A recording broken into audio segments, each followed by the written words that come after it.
İşdən iş çıxarırıq. Nərmin Aşurzadə ilə idarəetmənin əsasları başlayır.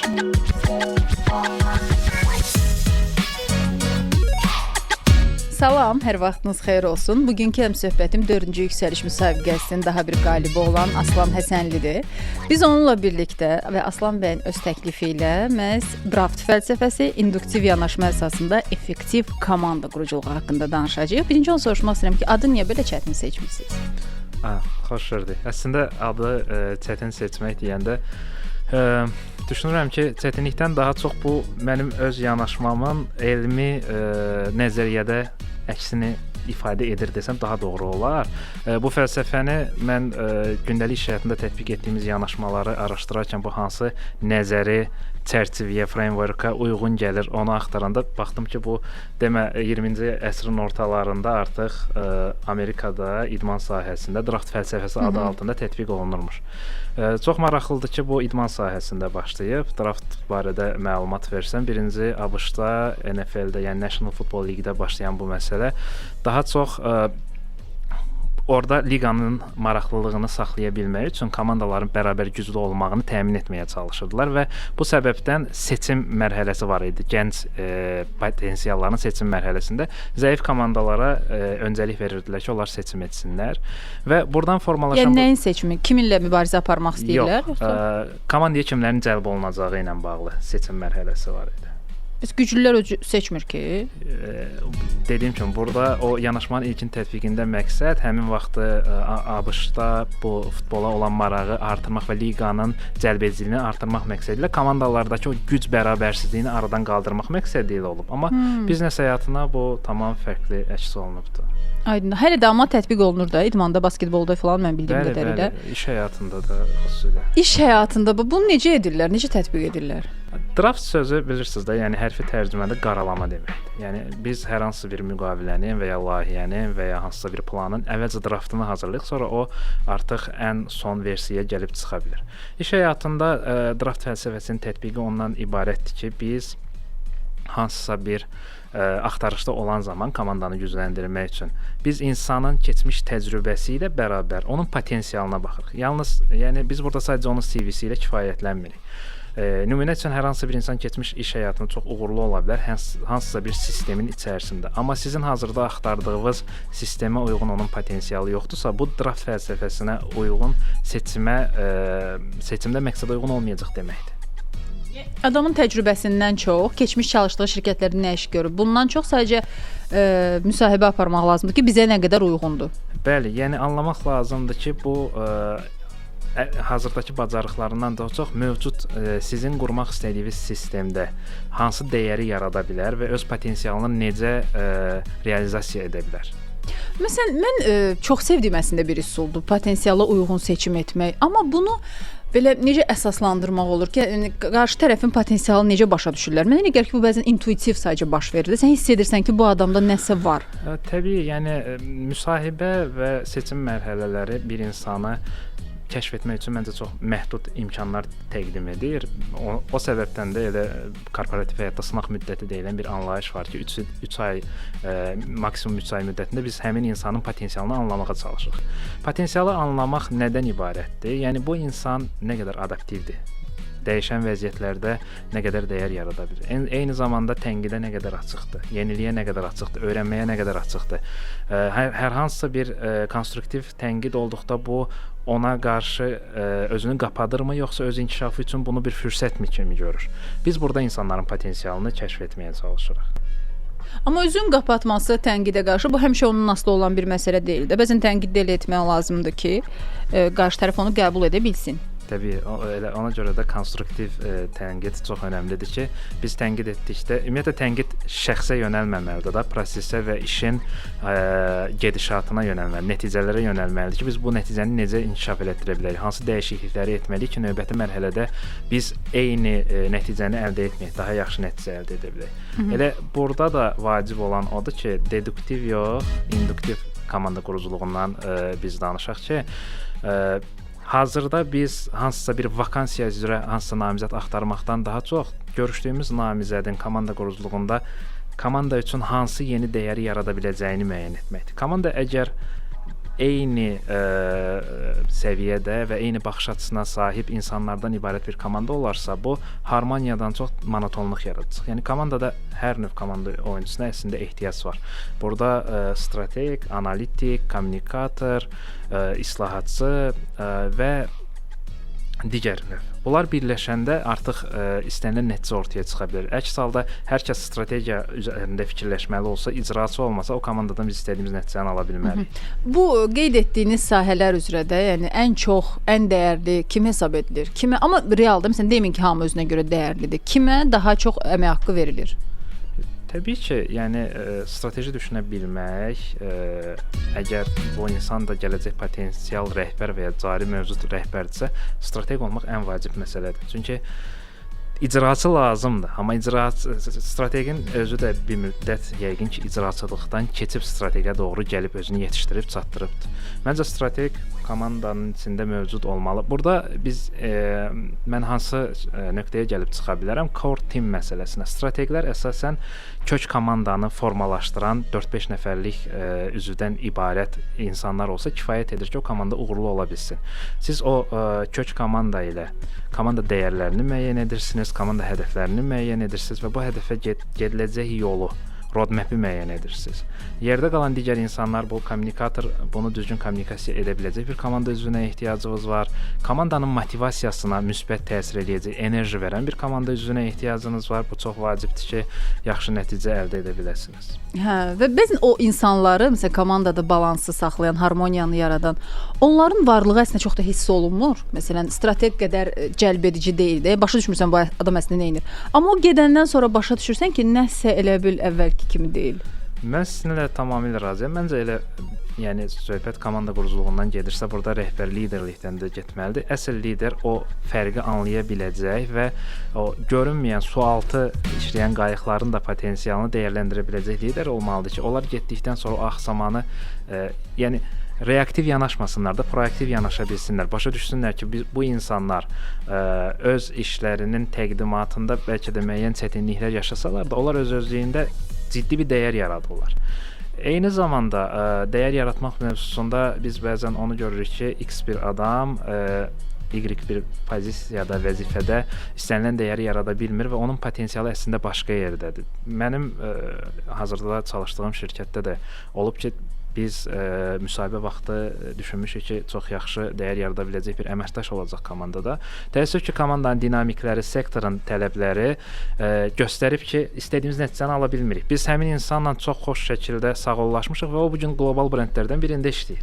Bu o demək deyil ki, o insanın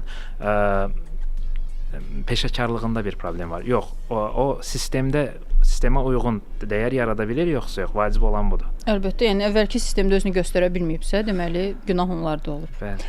Bəli. Və istəyirəm həm də həmişəmi təcrübədən daha çox potensiala fikir vermək lazımdır. Bu həmişəmi birinci bu gəlir ya yox, bütün situasiyalarda bu düzgündür ya yox, bu haqqda danışaq. İş dünyası ilə bağlı aktual söhbətlər, faydalı məsləhətlər, maraqlı qonaqlarla müzakirələr İctimai Radioda. Nərmin Aşurzadə ilə idarəetmənin əsasları başlayır.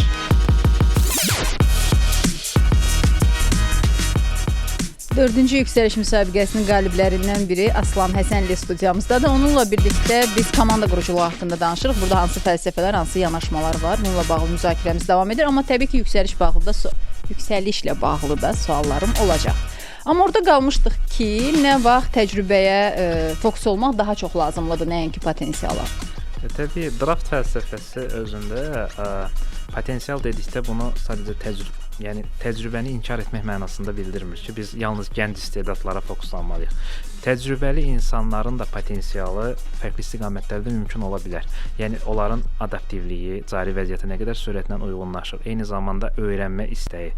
Mənim öz komandamda hazırda qadağan etdiyim bir yanaşma var. Bu ondan ibarətdir ki, biz heç vaxt bu cümləni işlətmirik ki, biz həmişə belə etmişik.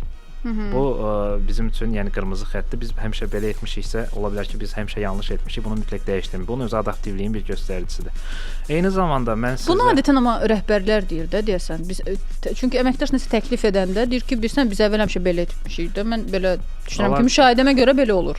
Ola bilər ki, klassik anlamdakı rəhbərlər o şəkildə. Məncə artıq nə bilim ya da liberal, bilmirəm də, müasir rəhbərlər belə düşünməməlidir. Ən azından biz mən və komandamdakı rəhbərlər bu formatda düşünmür. Hətta mənim üst rəhbərlərim də bu formada düşünmür. Ona görə də nəticələrimiz yaxşıdır.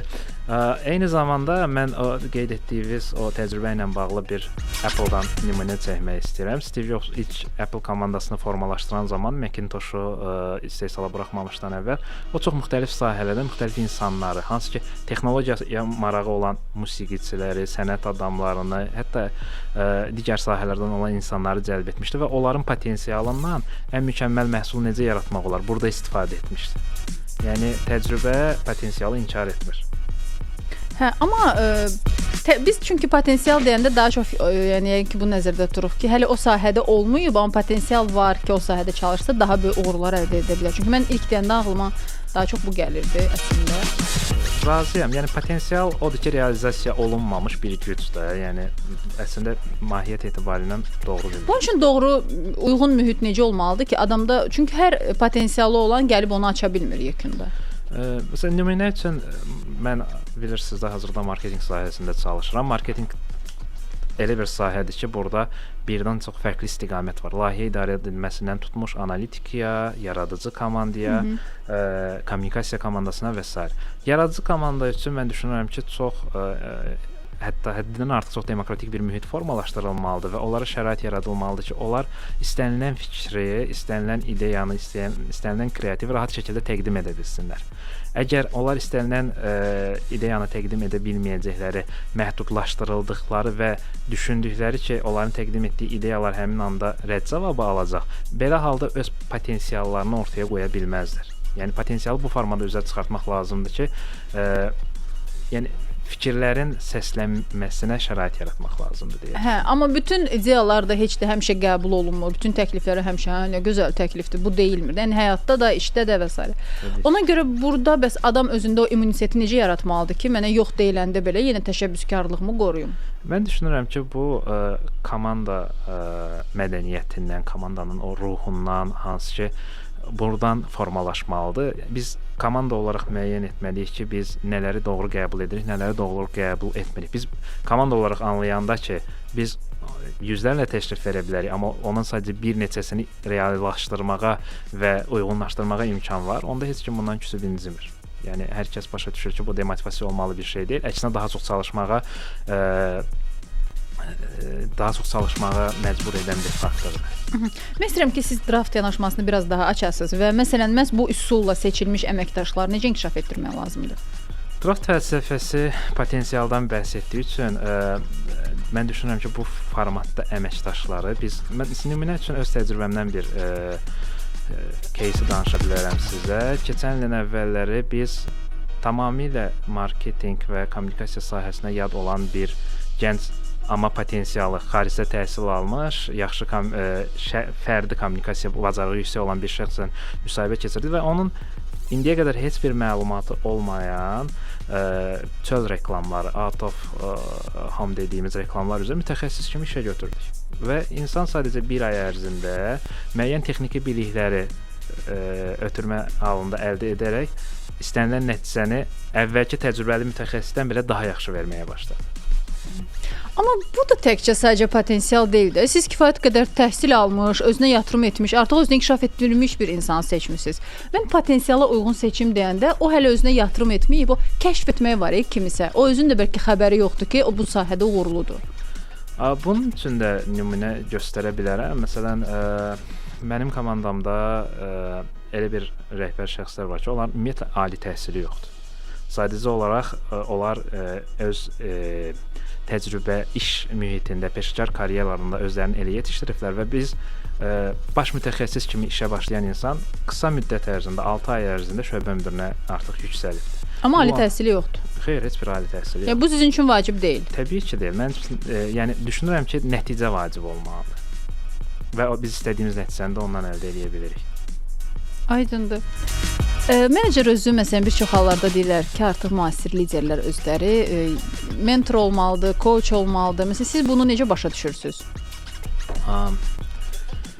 Mən bunu belə başa düşürəm ki, biz aktiv listening deyilən bir məsələ var da, komanda ilə daim ünsiyyətdə olmalıyıq. Həm one-to-one, birə-bir görüşlərdə, həm komanda ilə keçirilən müxtəlif team building tədbirlərində. Burada team building deyiləndə yeyib içməkdən, səhər yeməklərindən danışmıram mən təbii ki. Yəni bizim məsələn başqa nə var ki? Çox maraqlı nümunələr var. Biz ay ərzində çalışırıq ki, 3 müxtəlif tədbir vasitəsilə team building eləyək. Bunlardan birincisi çox maraqlıdır. Mən istəyərdim ki, hətta bu təcrübə transfer oluna bilərsə, digər şirkətlər də bundan istifadə eləsin. Birincisi zirvədən söhbətlər, Apex Talks adında bir bizim layihəmiz var. Orada hansı ki, iş dünyasından və uğurlu insanları biz dəvət edirik ofisimizə, marketinq departamenti və digər departamentlərdən əgər maraqlı olan insanlar varsa, onları da qoşulur. Çox səmimi formatda TED Talks-un daha rahat formatını onunla bir yerdə keçirdirik. Bu komandanın potensialını o təcrübəli insanla danışandan sonra o artıq başa düşür ki, baxış bucağını necə dəyişə bilər, harda fayda verə bilər. Yəni kimlər çıxış edir orada? İş həyatında uğurlu olan insan. Məsələn, nümunə üçün ötən tədbirimizdə bizim Bolton Azərbaycan üzrə rəhbəri iştirak etmişdi. Ondan əvvəl Delivery Hero var, qlobal bir holdingdir, bilmirəm, yəqin ki məlumatlısınız. Onun senior qrup meneceri iştirak etmişdi. Bu bir tədbirdir. İkinci tədbirdə bizim şöbə rəhbərlərimiz müxtəlif istiqamətlər üzrə, marketinqin müxtəlif istiqamətləri üzrə ixtisaslaşıblar. Onlar öz ixtisaslaşdığı sahə üzrə bütün departamentə təlim keçirlər və biz çalışırıq ki, departamentdəki bütün komanda üzvləri ən azı fundamental biliklərə malik ola bilsin. Yəni bir dizayner bir marketinq kommunikasiya kanalının necə istifadə olunacağını fundamental şəkildə başa düşsün ki, öz potensialını daha yaxşı realizasiya edə bilsin. Üçüncü tədbirimiz isə bizim komandaların özlərinin qlobalı araşdırıb hansı trendlər var, nədən biz necə ilham götürə bilərik, bununla bağlı araşdırma edib təqdim etməliyik. Yəni, ay ərzində sadəcə komandanın potensialını inkişaf elətdirmək və ondan yararlanmaq üçün həftədə bir dəfə biz bir tədbir keçiririk. Belə çıxışlar filan məsələn gəlib edəndən sonra, təlimlərdən sonra doğrudan da bir nəsə bir ölçü aparırsınızmı ki, nəticələr necə oldu? İnsanlara doğrudan necə təsiri var? Təbii ki, biz bunu iş prosesinin gedişatında da yanaşmanın dəyişməsi, əvvəlki səhvlərin təkrarlanmaması, daha məhsuldar təkliflərin verilməsi hissəsində də görə bilirik. Eyni zamanda performans ölçümü ilə bağlı müəyyən KPI-lər tətbiq olunur komandanın bir çox üzvlərində. O KPI-lərin nəticəsindən də görə bilirik və şirkətin ümumi performansından görə bilirik ki, bizim bu keçirdiyimiz tədbirlər, atdığımız addımlar komanda ilə görülən işlər bir nəticə verirmi, yoxsa yox? Eyni zamanda məhsuldarlıq, effektivlik məsələsi hansı büdcə ilə hansı komandanı formalaşdırmışıq. Bundan da görə bilirik biz.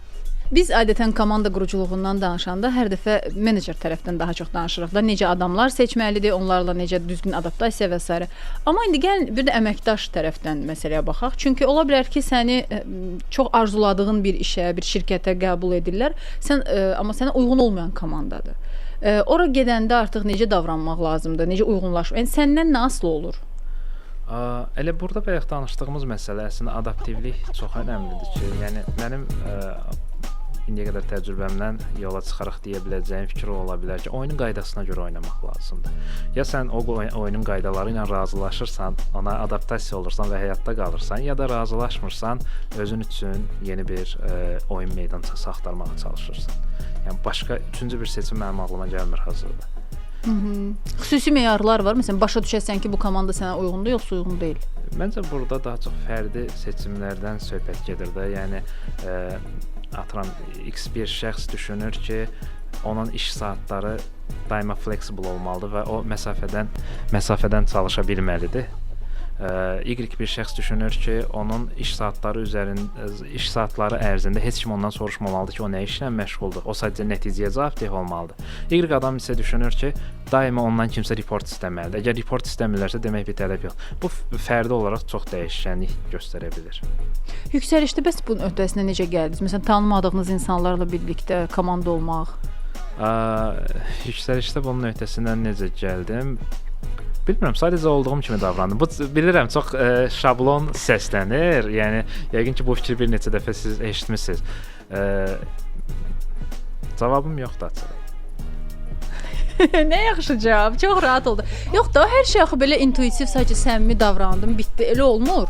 Bu boyda qalibiyyət var. Nəsə bir üsullar var hər halda ki, siz indi burdasınız. Məncə orada təcrübə və yumşaq bacarıqların özü də məncə təcrübədən formalaşır da. Yəni o oturduğunun masada ağırlığını qoya bilmək, insanlar tərəfindən qəbul edilə bilmək çox vacibdir. Bunu da siz necə əldə edirsiniz?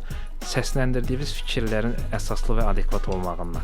Siz ilk fikri səsləndirəndə komanda, ətrafda masadakı insanlar sizin fikrin komandaya fayda və dəyər yaradacağını düşünürsə, bu zaman artıq siz qalibiyyətə də, üstünlüyə də bir addım daha yaxın olursunuz. Və ümumiləşdirmə etsək sonda kimsə deyək ki, özünə komanda yığmaq istəyir, kimləri ora qəbul etməsin. Kimsə özünə komanda yığmaq istəyirsə, bir nümunəni də bizim qardaş ölkəmiz Türkiyədən nümunə kimi deyim. Mən onun adından bilirəm. Ola bilsin ki, başqaları da səsləndirib bir fikri. Acun Ilıcalı'nın çox məşhur bir ifadəsi var ki, yaxşı insan, amma peşəkar bacarıqları az olan insanı biz həmişə inkişaf etdirə bilərik, düzəldə bilərik. Amma pis insan, peşəkar bacarıqları üstün olan ulduz adamı biz heç vaxt düzəldə bilmərik. Məncə seçim zamanı şəxsi keyfiyyətlər də bir meyar olaraq ön plana qoyulmalı. Eyni zamanda təbii ki, insanın və ya danışdığımız meyarlar əsasında potensialı dəyərləndirilməlidir. 4-cü yüksəliş müsabiqəsinin qaliblərindən biri olan Aslan Həsənlinin fikirlərini eşitdiniz. Təşəkkür edirəm sizə gəldiyinizə görə.